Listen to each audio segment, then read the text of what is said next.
Hello दोस्तों, नमस्कार। स्वागत है आप सभी का एग्जाम प्लस के ऑनलाइन प्लेटफॉर्म पर। हमारे सभी साथियों का फिर से एक बार स्वागत है। आप लोग जानते हैं मेरे साथी तैयारी कर रहे हैं यूपी पीसीएस आरओ समीक्षा अधिकारी, सहायक समीक्षा अधिकारी, और उसके लिए आज प्रैक्टिस टेस्ट 2 लेके आए हैं भारतीय संविधान का। जैसा कि मैंने प्रैक्टिस टेस्ट फर्स्ट दिया था भारतीय संविधान का, और आप लोगों ने बहुत अच्छा उसका रिव्यू दिया है और बहुत बेहतरीन तरीके से आपने सॉल्व भी किया है। तो ये आपका सेकेंड टेस्ट सीरीज यानी कि सेकेंड पेपर लेके आया हूँ, यानी कि सेकेंड प्रैक्टिस टेस्ट 2 है ये भारतीय संविधान का।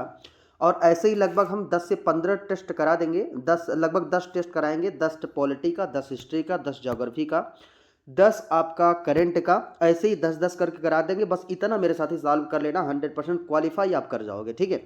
तो चलिए दोस्तों, एक बार तहे दिल से हमारे सभी साथियों का फिर से स्वागत है, अभिनंदन है आपके अपने चैनल एग्जाम प्लस पर। इससे पहले जो भी साथी नए जुड़ रहे हैं, चैनल को सब्सक्राइब जरूर से जरूर कर दीजिएगा, जिससे कि और बेल आइकन का बटन जरूर से जरूर क्लिक करिएगा, जिससे कि आने वाली नोटिफिकेशन की वीडियो सबसे पहले आपके पास प्राप्त हो। ठीक है।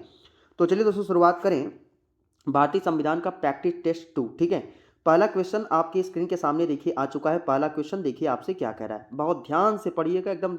लगभग हम आपको 10 टेस्ट पेपर कराएंगे, लगभग 100 क्वेश्चन की हम श्रृंखला देंगे। समझ लीजिए लगभग 1000 प्रश्न देंगे, उसमें से आपको 120 प्लस नंबर गेन करना है। 1000 प्रश्न देंगे, ठीक है, एग्जाम आते आते। तो चलिए शुरुआत करें। पहला क्वेश्चन देख लीजिए आपसे क्या कह रहा है कि भारतीय संविधान में राज्य के नीति निर्देशक तत्वों को निम्न में से किस देश के संविधान से आपका लिया गया है। नीति निर्देशक तत्व डीपीएसपी की बात कर रहा है। किसकी बात कर रहा है? Directive principle of state policy. Indian constitution has been borrowed from the constitution of which country. ठीक है ना। तो ये कह रहा है कि जो भारतीय संविधान में राज्य के नीति निर्देशक तत्व हैं, ये आपका कहाँ से लिया, किस देश के संविधान से आपका लिया गया है। तो बिल्कुल देख सकते हैं 4 ऑप्शन आपका दिया गया है। तो ये जो आपका है, ये आप कहाँ से है मेरे साथ? ये आयरलैंड का है। कहाँ से? आयरलैंड की बात करते हैं। आयरलैंड से आपका राज्य के नीति निर्देशक तत्व आपके लिए गए हैं। ठीक है, ये पॉइंट मेरे साथ ही आप याद रखना। आइए हम थोड़ा सा इसके बारे में आपको बताते हैं, भारतीय संविधान के स्रोत। ठीक है। तो देखिए, अगर बात करेंगे इसमें भारतीय सरकार अधिनियम से क्या लिया गया है, देखिए 2-4 प्रश्न हम आपको बता देते हैं कहाँ कहाँ से क्या क्या लिया गया है। यहाँ से प्रश्न आपका आता है। ठीक है। तो भारत सरकार अधिनियम यानी कि 1935 में भारतीय संविधान का सबसे महत्वपूर्ण स्रोत है। संविधान का आकार, विषय सूची तथा भाषा पर 1935 के अधिनियम पर यह आपका गहरा प्रभाव पड़ा। ठीक है। अभी देखिए, ब्रिटिश संविधान की अगर हम थोड़ा सा बात करेंगे, संसदीय शासन प्रणाली, मंत्रिमंडलीय सरकार, विधि निर्माण प्रक्रिया, इकहरी नागरिकता और विधि का शासन लिया गया है। कहाँ से? ब्रिटिश संविधान से। ठीक है। इसके बाद फिर देखिए आपका संयुक्त राज्य अमेरिका से क्या क्या लिया गया है। प्रश्न आपके आते हैं। ठीक है। संयुक्त राज्य अमेरिका की बात कर रहा है। यहाँ से देखिए क्या क्या लिया जाता है। मौलिक अधिकार, संविधान की सर्वोच्चता, स्वतंत्र न्यायपालिका, न्यायिक पुनराविलोकन, राष्ट्रपति पर महाभियोग और उपराष्ट्रपति। ये क्या है आपका? कहाँ से लिया गया है? आपका अमेरिका से लिया गया, याद करिए। इसके बाद देखिए गणतंत्र की बात करते हैं। गणतंत्र की स्थापना यानी कि कहाँ से हुई? आपकी फ्रांस से आपका गणतंत्र लिया गया है। ठीक है। और अगर बात करें आयरलैंड के संविधान से, यही आपसे पूछा था। तो देखिए डीपीएसपी यानी कि राज्य के नीति निर्देशक तत्व, directive principle of state policy. इसके बाद राष्ट्रपति के निर्वाचन के निर्वाचक मंडल की व्यवस्था, या राज्यसभा में कला, साहित्य, विज्ञान आदि से संबंधित विशिष्ट व्यक्तियों के मनोनयन की प्रणाली। ये जो आपका लिया गया है, कहाँ से? आयरलैंड से लिया गया है। ठीक है। याद हो गया इतना चीज़ें। अब आइए थोड़ा सा और भी चीज़ें हम आपको बताते हैं। देखिए ऑस्ट्रेलिया के संविधान से क्या क्या लिया गया, रिवीजन कर लो भैया। जितना मैं टॉपिक दे रहा हूँ, लगभग 10 टेस्ट पेपर कराऊंगा। एक ये हो गया, ये दूसरा टेस्ट पेपर है। अभी 8 आपको और मिलेंगे। ठीक है। अभी देखिए ऑस्ट्रेलिया के संविधान से आपका क्या लिया गया है। तो समवर्ती सूची, व्यापार एवं वाणिज्य, समागम की स्वतंत्रता, संसद के दोनों सदनों की संयुक्त बैठक, ये आपका कहाँ से लिया गया है? आपका ऑस्ट्रेलिया के संविधान से लिया गया है। ठीक है। इसके बाद देखिए अगला आ जाता है कनाडा का संविधान। ये कनाडा के संविधान से क्या क्या लिया गया है, ये देखिएगा। संघात्मक व्यवस्था, ये भी कनाडा से लिया गया है। केंद्र राज्य संबंध, ये भी कनाडा से लिया गया है। अवशिष्ट शक्तियां, कनाडा से लिया गया है। केंद्र के पास राज्यपालों की नियुक्ति, केंद्र द्वारा सर्वोच्च न्यायालय का और सलाहकारी क्षेत्राधिकार। ठीक है। ये सब आपके यानी कि सर्वोच्च न्यायालय का सलाहकारी क्षेत्राधिकार या राज्यपालों की नियुक्ति केंद्र द्वारा, ये आपका लिया गया है कहाँ से? ऑस्ट्रेलिया से लिया गया है। ठीक है। ये भी आप याद रखिएगा। इसके बाद देखिए जर्मनी की बात कर रहा है। ये जर्मनी का वाइमर संविधान। यहाँ से क्या लिया गया? आपातकाल, बिल्कुल जानते हैं 352, 56, 60। ये आपातकाल की बात है, तो आपातकाल में राष्ट्रपति की मौलिक अधिकार संबंधी आपकी शक्ति दिया गया है। ठीक है, इसके बाद देखिए दक्षिण अफ्रीका का संविधान से क्या लिया गया है, संविधान संशोधन की प्रक्रिया पद्धति तथा राज्यसभा सदस्यों का निर्वाचन, ये दोनों याद रखिएगा, संविधान संशोधन की पद्धति तथा राज्यसभा में सदस्यों का निर्वाचन दक्षिण अफ्रीका के संविधान से आपका लिया गया है। ठीक है, इसके बाद फिर देखिए जापान का संविधान, जापान के संविधान से क्या लिया गया है, विधि द्वारा स्थापित प्रक्रिया, ये आपका कहाँ से लिया गया है, जापान के संविधान से लिया गया है। ठीक है, इसके बाद फिर देखिए मौलिक कर्तव्य की बात करता है या मूल कर्तव्य की बात कर रहा है, ये आपका कहाँ से लिया गया, पूर्व सोवियत संघ, कहाँ से, पूर्व सोवियत संघ, जिसे आप रसिया नाम से इस समय जानते हैं। ठीक है, तो ये आपका मूल कर्तव्य यहाँ से लिया गया है। तो ये चीज़ें आप नोट कर लीजिए, बहुत सॉलिड पॉइंट दे रहा हूँ, जो आपके एग्जाम में आएगा, एग्जाम दे के आएंगे तो मैं आपको दिखाऊंगा कि देखिए कहाँ से आपके ये प्रश्न आए हुए हैं। ठीक है, आइए देखते हैं अगला प्रश्न। देखिए क्वेश्चन नंबर 2 आपके स्क्रीन पर आ चुका है। ये देखिए आपसे क्या कह रहा है भाई, कह रहा भारतीय संविधान में राज्यों की संघ की, ये देखिए भारतीय संविधान में राज्यों की संघ की संकल्पना को प्राप्त किया गया है। कहाँ से ये आपका प्राप्त किया गया है, अमेरिका के संविधान से प्राप्त किया गया है, ऑस्ट्रेलिया के संविधान से प्राप्त किया गया है, ब्रिटिश नॉर्थ अमेरिका से प्राप्त किया गया है, या आपका स्विट्जरलैंड से प्राप्त किया गया है। तो बिल्कुल इस दोस्तों देख सकते हैं कि राज्यों की संघ की संकल्पना की बात कर रहा है, तो यह बिल्कुल सी वाला ऑप्शन आपका राइट हो जाएगा, यानी कि ब्रिटिश नॉर्थ अमेरिका से लिया गया है। समझ रहे हैं ना, the British north American act, और यहीं से आपसे भारतीय संविधान में राज्यों के संघ की संकल्पना लिया गया है। ये थोड़ा सा डिटेल में इसको देख लेते हैं। अभी देखिए मेरे दोस्तों, अगर हम थोड़ा सा इसके बात करें, थोड़ा सा ध्यान दीजिएगा, राज्यों की संघ की संकल्पना British north America act Canada से लिया गया। ब्रिटिश नॉर्थ अमेरिका कहेगा तो आप कहाँ समझिएगा, संघ की बात करेगा तो कनाडा याद कर लीजिएगा। ठीक है, और भारतीय संविधान के आर्टिकल 1(1) के अनुसार भारत राज्यों का क्या है, संघ है, जबकि अमेरिका के संविधान में संघ की जगह फेडरेशन की व्यवस्था किया गया है। वास्तव में भारतीय संविधान में दूसरे देशों के संविधान से बहुत कुछ लिया गया है, और इसीलिए भारतीय संविधान को क्या कहा जाता है, उधार का थैला भी कहा जाता है। याद हुआ इतनी चीज़ें। चलिए, अभी ये प्रश्न आपका पूछा हुआ था। चलिए अगला प्रश्न देखिए, नेक्स्ट क्वेश्चन आपसे क्या कह रहा है।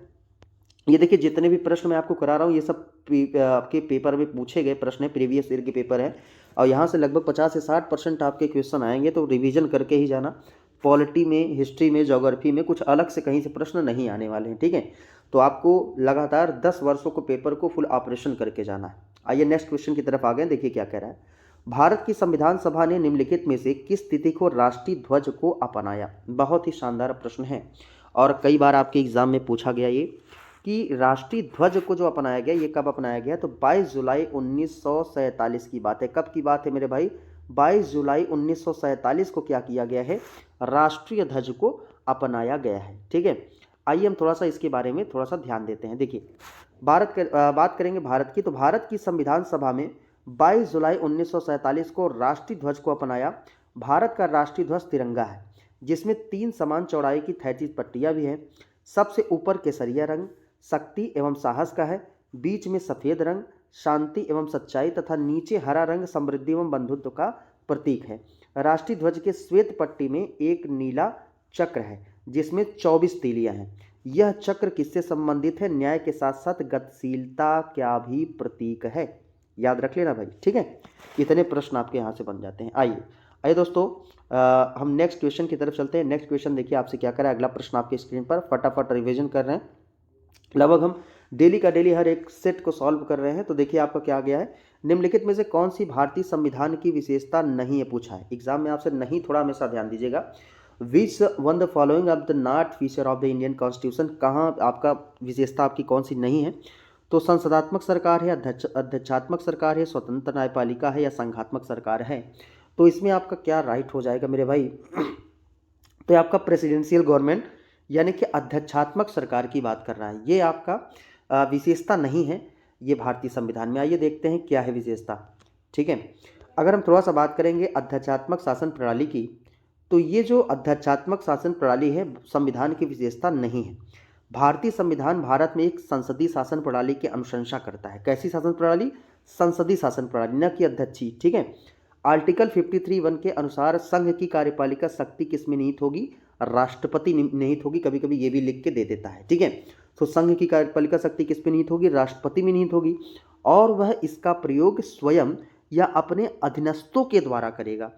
और आर्टिकल 74 के तहत राष्ट्रपति को सहायता और सलाह देने के लिए एक मंत्रिपरिषद होगी, जिसका प्रधान प्रधानमंत्री होगा और राष्ट्रपति अपने कृत्यों का प्रयोग उसी के माध्यम से कर सकेगा। ठीक है ना, यानी कि राष्ट्रपति अपने कृत्यों का प्रयोग करने में ऐसी सलाह के अनुसार क्या करेगा, कार्य करेगा। अतः स्पष्ट है कि संसदीय व्यवस्था के तहत राष्ट्रपति नाम मात्र का कार्यपालिका प्रमुख होता है।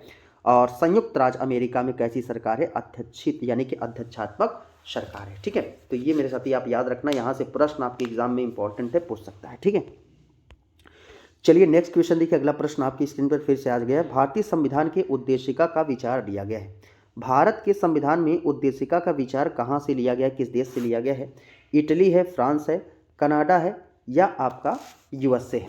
उद्देशिका की बात कर रहा है भैया, तो जो उद्देशिका आपका लिया गया है ये आपका कहाँ से लिया गया है, थोड़ा डिटेल में कमेंट बॉक्स में लिख के बताइएगा भैया, ये कहाँ से लिया गया। आप लोग जानते हैं, बड़ा ही फेमस है आपका ये। ठीक है, तो भारतीय संविधान में उद्देशिका प्रस्तावना का स्रोत कहाँ लिया गया? अमेरिका के संविधान से। ठीक है, ये देखिए आपका दिया गया है, ये आपका कहाँ से लिया गया है? अमेरिका के संविधान से, यूएस से, डी वाला ऑप्शन। ठीक है, और सभी लोगों ने बेहतरीन तरीके से लगाया होगा प्रश्न आंसर। थोड़ा सा ये डिटेल में देख लेते हैं। तो उद्देशिका या प्रस्तावना का स्रोत अमेरिका का संविधान है। प्रस्तावना संविधान के परिचय अथवा भूमिका को कहते हैं। किसको कहते हैं? संविधान के परिचय अथवा भूमिका को कहते हैं। और इसमें संविधान का सार होता है।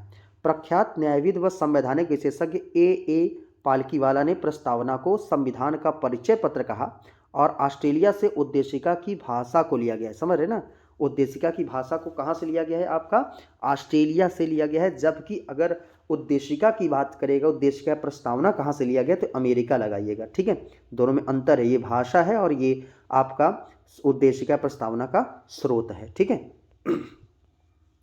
चलिए दोस्तों अगले प्रश्न की तरफ हम लोग धुआंधार तरीके से प्रश्नों को सॉल्व कर रहे हैं। बहुत ही शानदार प्रश्नों की श्रृंखला आपके स्क्रीन पर फिर से आ गया है। करण निम्नलिखित में से किसने भारतीय संविधान की प्रस्तावना को हमारे संप्रभु प्रजातांत्रिक गणतंत्र की जन्म कुंडली कहा है? किसने कहा है भाई? जवाहरलाल नेहरू है, वल्लभ भाई पटेल है, बी आर अम्बेडकर, के एम मुंशी, महात्मा गांधी। 5 ऑप्शन दे दिया भाई इसमें। ठीक है, लेकिन आप 4 ही समझिए। ये आपका क्या हो जाएगा भाई? आपका बिल्कुल के एम मुंशी, सी वाला ऑप्शन राइट करिएगा। के एम मुंशी की अगर हम थोड़ा सा बात करेंगे, आइए इनके बारे में थोड़ा सा हम देख लेते हैं। देखिए के एम मुंशी की बात करेंगे तो के एम मुंशी ने संविधान की प्रस्तावना को हमारे संप्रभु प्रजातांत्रिक गणतंत्र की जन्म कुंडली कहा है। डॉक्टर बी आर अम्बेडकर ने संवैधानिक उपचारों के अधिकार को संविधान की आत्मा या हृदय कहा है। सामान्यतः भारतीय संविधान की उद्देशिका प्रस्तावना को ही संविधान की आत्मा कहा जाता है, यह आप याद रखिएगा। ठीक है, चलिए अगला प्रश्न देखिए। ये प्रश्न बहुत ही शानदार है, थोड़ा सा लॉन्ग है, लेकिन ये यूपीपीसीएस 2024 और उत्तर प्रदेश लोक सेवा आयोग समीक्षाधिकारी, सहायक समीक्षाधिकारी में ये प्रश्न पूछा गया था। फिर से ये प्रश्न आपके सामने आ गया है। देखिए इसको प्रैक्टिस करके जाएंगे, प्रश्न आपसे आ सकता है क्योंकि विवाद में है, चर्चा में है। देखिए भारतीय संविधान का अगर भाग 16 की बात करेंगे, ठीक है, आर्टिकल 330 से 342 तक संबंधित है। किससे संबंधित है? प्रशासनिक अभिकरणों से, अखिल भारतीय सेवाओं से, वित्त आयोग से, या आपका लोकसभा में अनुसूचित जाति से। ठीक है, इसका मैं थोड़ा सा बड़ा कर देता हूँ। ये देखिए पूरा ऑप्शन 4 वाला, यही ऑप्शन सही होगा कि लोकसभा में अनुसूचित जाति जनजाति के आरक्षण तथा एंग्लो इंडियन समुदाय के प्रतिनिधित्व से संबंधित है। अब इसमें देखिए इंपॉर्टेंट बात ये बन जाती है कि भाई ये जो इसका प्रतिनिधित्व है ये आप समाप्त कर दिया गया। ये थोड़ा सा हम बताते हैं किस संशोधन के तहत समाप्त किया गया है। तो देखिए अगर थोड़ा सा हम चर्चा करेंगे दोस्तों, भारतीय संविधान के भाग 16 के 13 अनुच्छेदों, अनुच्छेद 330 से 342 का तक में कुछ वर्गों के लिए अनुसूचित जाति, अनुसूचित जनजाति के आरक्षण तथा एंग्लो इंडियन समुदाय के प्रतिनिधित्व से संबंधित विशेष उपबंध किया गया है। इसमें देखिएगा 104वें संविधान संशोधन, कौन सा 104वें संविधान संशोधन 2019 द्वारा लोकसभा और विधानसभाओं में एंग्लो इंडियन समुदाय के प्रतिनिधित्व के प्रावधान को क्या कर दिया गया? समाप्त कर दिया गया। समझ रहे ना कौन सा संशोधन था? 104वां संशोधन था। और इसी संशोधन अधिनियम 2019 द्वारा लोकसभा और विधानसभाओं में एंग्लो इंडियन समुदाय के प्रतिनिधित्व के प्रावधानों को क्या कर दिया गया? समाप्त कर दिया गया, है ना। चलो ऐसे ही लगातार दोस्तों हमारे साथ प्रैक्टिस करते रहिए और उन तैयारी को हमारे साथ मजबूत बनाते रहिए, ठीक है, जिससे कि आप एग्जाम में बेहतर परफॉर्मेंस करके आएँ। तो भी साथी नए जुड़ रहे हैं, चैनल को सब्सक्राइब जरूर करो यार, शेयर करो, लोगों तक पहुंचाओ, जिससे कि हम और बेहतर से बेहतर वीडियो आपके सामने लेके आ पाएँ। देखिए फिर से क्या कह रहा है, भारत के संविधान का कौन सा अनुच्छेद विधायी कार्यों के न्यायिक पुनर्विलोकन की शक्ति प्रदान करता है? किसकी प्रदान करता है भैया? न्यायिक पुनर्विलोकन की शक्ति। तो ये कई बार आपसे पूछा जा चुका है। तो आर्टिकल 13 की बात है, न्यायिक पुनर्विलोकन की शक्ति ये प्रदान किया गया। ये देखो जो पूछा गया था, ये आर ओ पिछली जो इसके पहले जो पेपर हुआ था इसमें आपका ये दिया गया था प्रश्न, ठीक है। तो रिवीजन करके जाना, हो सकता है घुमा फिरा के पूछ ही ले। तो देखिए क्या कह रहा है, भारत के संविधान के आर्टिकल 13 विधायी कार्यों के न्यायिक पुनर्विलोकन की शक्ति ये प्रदान आपका करता है, ठीक है। अब देखो भैया धन विधेयक, ये देखिए बहुत इंपॉर्टेंट ये भी है। धन विधेयक भारत के संविधान के किस अनुच्छेद को परिभाषित आपका किया गया है? किस अनुच्छेद को परिभाषित किया गया धन विधेयक संबंधित? तो आर्टिकल 110 की बात है, बी वाला। तो आर्टिकल 110 के अकॉर्डिंग जो है भारत के संविधान में धन विधेयक को क्या किया गया है? परिभाषित आपका किया गया है। आइए थोड़ा सा इसके बारे में हम दोस्तों देखते हैं। अगर हम थोड़ा सा बात करेंगे, संविधान के आर्टिकल 110 में धन विधेयक की परिभाषा दी गई है। किसकी? धन विधेयक की परिभाषा दिया गया है। और धन विधेयक के संबंध में लोकसभा अध्यक्ष का निर्णय अंतिम होता है। ये मोस्ट इंपॉर्टेंट है, याद रखिएगा। धन विधेयक के संबंध में लोकसभा के अध्यक्ष का निर्णय क्या होता है? अंतिम होता है। और उसके निर्णय को ही किसी न्यायालय, संसद या राष्ट्रपति द्वारा चुनौती नहीं दी जा सकती है। जब धन विधेयक राज्यसभा और राष्ट्रपति के पास स्वीकृति हेतु जाता है तो लोकसभा अध्यक्ष इस धन विधेयक के रूप में पृष्ठांकन करता है और इसे केवल लोकसभा में राष्ट्रपति की सिफारिश से ही प्रस्तुत किया जा सकता है। इस बात को थोड़ा सा गौर कीजिएगा, समझ रहे ना? लोकसभा में राष्ट्रपति की सिफारिश से इसे प्रस्तुत किया जा सकता है, ठीक है। चलिए अगला प्रश्न देखिए भाई, नेक्स्ट क्वेश्चन आपकी स्क्रीन पर आ चुका है। देखिए क्या कह रहा है, संविधान के किस अनुच्छेद के अनुसार ओबीसी पिछड़ा वर्ग के आरक्षण के प्रावधान आपके किए गए हैं?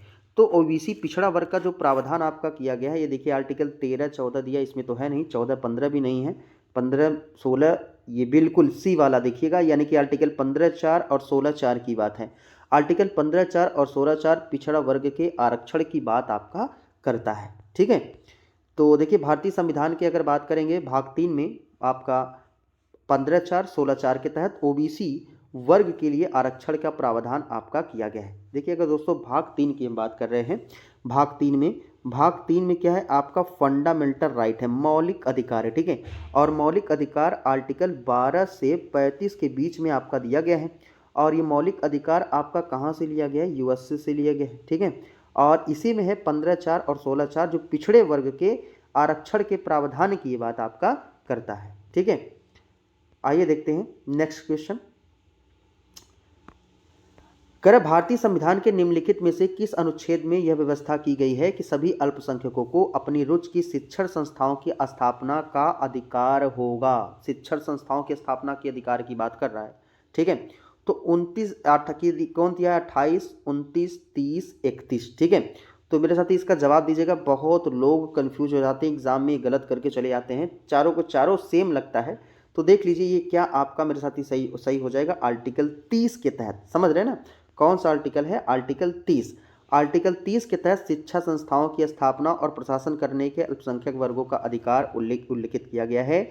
जबकि आर्टिकल 28 के तहत कुछ शिक्षा संस्थाओं में धार्मिक शिक्षा या धार्मिक उपासना से उपस्थित होने के बारे में स्वतंत्रता बताया गया है। और आर्टिकल 29 के तहत अल्पसंख्यक वर्गों के हितों के संरक्षण का उल्लेख आपका किया गया है, जबकि आर्टिकल 31 को निरसित कर दिया गया है, ठीक है। याद हो गया आपको? तो ये प्रश्न मेरे साथ ही आप याद रखना कौन सा हो जाएगा? आर्टिकल 30। आर्टिकल कौन सा है? 30, ठीक है। चलिए अगला प्रश्न देखिए, नेक्स्ट क्वेश्चन आपके दोस्तों सामने आ चुका है। ये कह रहा है आपका भारत के राष्ट्रपति को महाभियोग द्वारा हटाने के निम्नलिखित में से किस में आपका वर्णित किया गया? महाभियोग की बात कर रहा है भैया, महाभियोग। तो जो महाभियोग है आपका आर्टिकल 61 की बात है। आर्टिकल 61 में महाभियोग की बात आपका किया गया है। और आइए थोड़ा सा हम इसके बारे में डिटेल में थोड़ा सा समझते हैं, ठीक है। तो देखिए राष्ट्रपति पर महाभियोग की बात करते हैं, तो राष्ट्रपति पर महाभियोग की प्रक्रिया आर्टिकल 61 में दिया गया। किस में दिया गया है? आर्टिकल 61 में दिया गया है। और राष्ट्रपति द्वारा संविधान के अतिक्रमण पर संसद के किसी सदन द्वारा उस पर महाभियोग लगाया जा सकता है, परंतु इसके लिए आवश्यक है कि राष्ट्रपति को 14 दिन पहले लिखित सूचना दी जाए, जिस पर उस सदन के कम से कम 1/4 सदस्यों के क्या हो? हस्ताक्षर हो। और संसद के उस सदन जिसमें महाभियोग का प्रस्ताव पेश है, कम से कम 2/3 सदस्यों द्वारा पारित कर देने पर प्रस्ताव दूसरे सदन में जाता है और तब दूसरा सदन राष्ट्रपति पर लगाए गए आरोपों की क्या करता है, जांच करता है। यदि दूसरा सदन भी कुल सदस्य संख्या से कम से कम 2/3 बहुमत द्वारा संकल्प पारित कर देता है तो उस स्थिति से राष्ट्रपति को पद त्याग करना पड़ता है, यानी कि राष्ट्रपति पर महाभियोग लग जाता है। समझ रहे हैं ना, ये आप याद कर लेना, स्क्रीनशॉट लेना चाहें तो आप ले सकते हैं। ये महाभियोग से प्रश्न आएगा तो इससे बाहर आपका नहीं आएगा, ठीक है। चलो, तो सभी हमारे साथियों को जुड़ने के लिए बहुत बहुत धन्यवाद। उम्मीद करता हूँ आपको बेहतरीन तरीके से ये टॉपिक आपको समझ में आया होगा। तो जो भी साथी नए जुड़ रहे हैं सबसे पहले चैनल को सब्सक्राइब करेंगे, लाइक करेंगे, कमेंट करेंगे, शेयर करेंगे, जिससे कि हम आपको और बेहतर से बेहतर वीडियो प्रोवाइड कर पाएँ। मेहनत कर रहे हैं, देखते हैं क्या होता है, ठीक है। वो आप लोग जानिए, बस आपको कंटेंट कैसा लगता है ये आप कमेंट बॉक्स में अपनी राय जरूर से ज़रूर आप दिया कीजिए। जब तक आप राय नहीं देंगे मैं से वीडियो प्रोवाइड आपको करते रहेंगे बेहतर से बेहतर। मैं आपको बताया हूँ ना, मेरा प्लान है, और ये प्लान आपका क्या है, आपका 10 पेपर आपका पॉलिटी का कराऊंगा। 10 देख लीजिए प्लान में क्या क्या है मेरे साथी। इस प्लान में थोड़ा सा हम आपको बता दें इस प्लान में क्या क्या है। तो देखिए आर की प्लान, ARO की समीक्षा अधिकारी की इस 50 दिन के प्लान में हमको क्या क्या करना है, ठीक है। सबसे पहले देखिए, अगर हम किसकी बात करते हैं, पॉलिटी की बात करते हैं, ठीक है। पॉलिटी का 10 टेस्ट पेपर कराएंगे, ठीक है। हिस्ट्री का आपको 10 पेपर कराएंगे, ठीक है। इसके बाद ज्योग्राफी का आपको 10 पेपर कराएंगे, ठीक है। हिस्ट्री, पॉलिटी, ज्योग्राफी, ठीक है। कौन सा हो गया फिर, बचा साइंस का आपको हम 10 पेपर कराएंगे, ठीक है। यूपी स्पेशल का हम 10 पेपर कराएंगे, और करंट का तो मैटर देता ही रहता हूँ बीच बीच में। ये करंट का जो 3 प्रश्न 4 प्रश्न देता हूँ उसको आप 5 प्रश्न देता हूँ उसको आप रिवीजन करते रहा करिए, बेहतरीन तरीके से अपनी तैयारी करते रहा करिए, ठीक है। वहाँ से आपका करंट का क्वेश्चन आ जाएगा, यानी कि हर सब्जेक्ट से हम 10 टेस्ट पेपर आपके सामने लेके आएंगे। इन्वायरमेंट, इकोलॉजी, ऐसे जितने भी सिलेबस में दिए गए हैं हम आपको 10 टेस्ट पेपर लेके आएंगे। 2 पॉलिटी का हो चुका है, अब हिस्ट्री और साइंस और ज्योग्राफी का अभी आपको नेक्स्ट वीडियो में आपको मिलेगा, ठीक है। तो ऐसे ही लगातार अपना प्यार बनाए रहें, चैनल को सब्सक्राइब, शेयर, लाइक करें। मिलते हैं आपसे नेक्स्ट वीडियो में आपके अपने चैनल एग्जाम प्लस पर। तब तक के लिए दोस्तों, जय हिंद, जय भारत।